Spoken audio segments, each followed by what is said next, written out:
Dear hosts, we're back with another episode of the hosting journey, where we talk all about Airbnb and short-term rentals. And in today's episode, I'm going to talk about something a little bit different. Okay, yes, a lot different. It is about surrender while taking action. And you're going to be thinking like, wait, what, Evelyn? What are you talking about? But yes, this is not a contradiction. Surrender while taking action. And you also might be thinking, what does this have to do with my short-term rental? So listen up to today's episode where I talk surrender while taking action. Dear host, I have been looking back at 2020 and at the beginning of 2021 because tomorrow is going to be my last chemo treatment. Ready?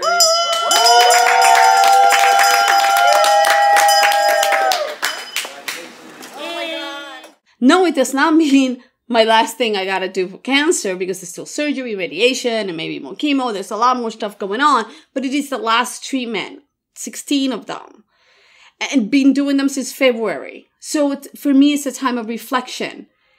It's also, I sold my house this year. It's a lot of stuff going on, and I bought 3 more houses. I know, a lot of things. But let's talk about surrender, because you might be thinking that surrender is quitting. And according to the definition of Merriam-Webster, surrender, to yield to the power, control, or possession of another upon compulsion or demand.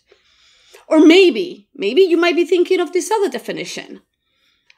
To give up completely or agree to forgo, especially in favor of another. But that's not what I'm talking about. For me, surrender is accepting what is. And this is what Tiny Buddha says. Surrender, complete acceptance of what is and faith that all is well, even without my input. Now, I'm adding to this definition because I'm saying all is well, all will be well, but I'm also taking action. Yes, I'm also taking action. Now, look, we all have goals. I'm about to launch my first cabin of the places that I just bought. It's going live. I'm going to have my first guest for the 4th of July weekend. Yay, I know. Lots of things to do. And we have goals of good guests that leave our spaces clean, fantastic communicators, that they're quiet, that they're not disturbing, that they don't have a party. Those are all guests. But do I have any control over any of those situations? No, I do not. But I could take action towards that. For example, in reference of communication, I make sure that I provide all the information that my guests need. I don't send them the check-in information the day of their arrival. Because if I was a guest, or whenever I'm a guest, I like that information at least 3 days before. It doesn't have to be the day I booked the trip, because that's just too early, right? If someone books a trip 2 months ahead or even 2 weeks ahead, they don't need the check-in information then. But by day of arrival, by 3 days that they're about to arrive, they're packing, they're thinking more about their vacation, they're excited about it, and they're saying, I don't know how to get in there. Now, if they receive the information the day of check-in, which a lot of hosts do, they don't send it onto check-in. What about if their phone dies? What about if you forget to send it? If you don't have your communication automated, you could forget. It has happened to people. Or what about they don't have Wi-Fi? Because it happens, right? All of these things.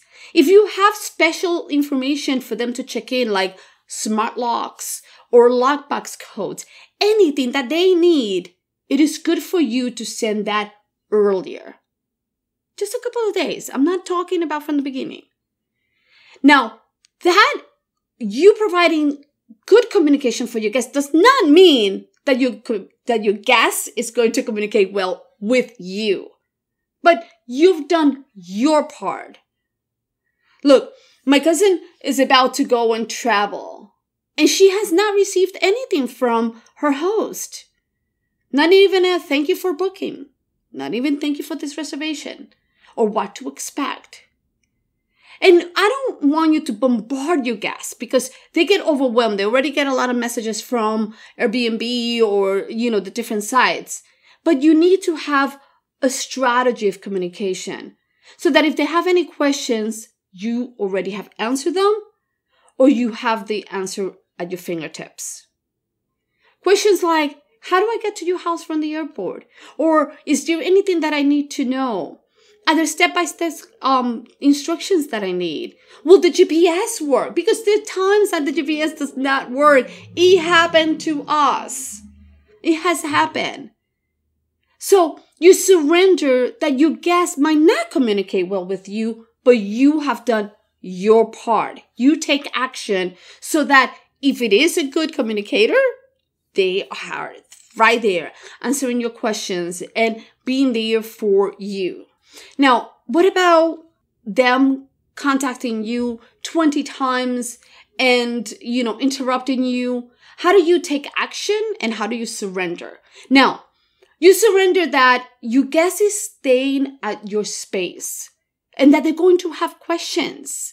It might be as simple as like, how do I work the remote control? Or where's the best restaurant? So you create an amazing house manual. Yes, a 5-star one. It doesn't have to be mine. It could be another, but mine is better because it's already there for you. And what you do is you provide the information about your house, but also the information about your town, where they're going, and your city. So I've been building, that's one of the things that I've been building is creating the house manual for Georgia. And there's tons of information. I'm changing a lot of things because within the, first of all, it's digital. It's going to be a digital house manual. I'm not doing paper. I might do paper later on, but I am doing a digital, which is what we've been doing at La Casita in Puerto Rico since 2020. We went digital and we never looked back. And no, I don't pay anybody a monthly fee. I don't pay a yearly fee to anybody. I'm just doing this on my own. And that's something that I'm going to add to the 5-star house manual. And if you buy it, you're going to get that included. And if not, once I upload and upgrade the 5-star house manual template, the price is going to go up to reflect that now you're going to learn how to do this digitally. In my house manual, I not only provide information about the house, but I provide information about the town and what to do. What to do there, where to go, how far are the restaurants, what are the schedule? And yes, you're going to say, well, they could Google that. But you want them to read the house manual. And one of the ways for them to read the house manual with your information is to provide them information that they want. And that's how you make them read it. The information that they want. The information that they want is them planning a vacation. So you provide a really good, robust house manual. Yes, it's going to take a little bit of time. And yes, it's going to be a little bit of effort. But once you do it, it's done. And if you have more than one property in that town, you could use that same information over and over again. Of course, you're not using the information about the house, but the information about the town and the city is the same because it doesn't really change. Okay? So that's one of the things. Now, what about avoiding parties? You prepare for them for you not to have them. You might have noise monitoring. You might be thinking about how many people do I allow in the house? You have to think about how do I prepare? Do I have anybody local to go there and interrupt if there is a party? Because you have no control, right? You could tell your guests, I don't want parties. You could have as a house rule, parties are not allowed. That doesn't mean that you could stop it. The way you could stop it is noise monitoring, making sure that you have a support system in town, even your neighbors. You just have a relationship with your neighbors so that they know that you are a responsible host. And this is a part of surrendering, right? It's accepting what is. Accepting that things might not go as smoothly as you want them to go, but taking action to prevent disasters. And that's what I have been doing for the last month or so, by building this new cabin in Georgia, is surrendering to, I wished it would have been ready by Memorial Day weekend, but I couldn't do it. It just wasn't possible. But I'm glad that at least one of the houses is ready for the 4th of July. I'm hoping that the other two are ready for Labor Day weekend, because I am about to miss out the summer season, which is it's a huge season in there where in the mountains of Blue Ridge. So, but there's nothing I could do about it. I could fight it. I could get upset, or I could just accept what is and still take action. Still make sure that my team is doing what they're supposed to do, making sure that everything is getting done, and making sure that everything is ready. Now, you might also want 5-star reviews. Who doesn't want them, right? But how do you get ready for that? Well, one of the things that we did in Puerto Rico was because we couldn't we were getting 4 stars for overall. We just couldn't get it going. We changed the listing. I sent furniture from Puerto Rico. I upgraded the balcony. I upgraded the furniture in the house. We added an air conditioner. And those are the things that we just did back in April. And already our reviews are a lot better. Are they perfect? Not at all. Because it's never going to be perfect. But I have a better chance because I am providing a 5-star experience. I have a hammock in the balcony. I have an egg chair. I created an experience for them to have a memorable vacation. Not everything's going to be perfect. Things are going to happen. The other day, the electricity went out in Puerto Rico. Nothing I could do about it. But that guest actually gave me 5 stars. When I get a non-stellar review, I look at it and I say, well, is there a reason for it? Did they give me something? Did they tell me why? Is it true? Is there a truth to that 4-star or 3-star or for that review? I tried to fix the problem because there are times that you cannot. And then I accept it that was the review because there's nothing I can do about it unless they're lying and unless they had a party and they're retaliating, they just decided to give me a bad review because I stopped it, which happened to me in La Casita. We had a guest who gave me a 1-star review and said, well, if you want to have a good time, don't come here. And I was like, you got that right. If you want to have a party, do not come to my house. So that's how you go about making sure that the reviews that you could still get them, because I got Airbnb to actually delete it because they knew I had contacted them.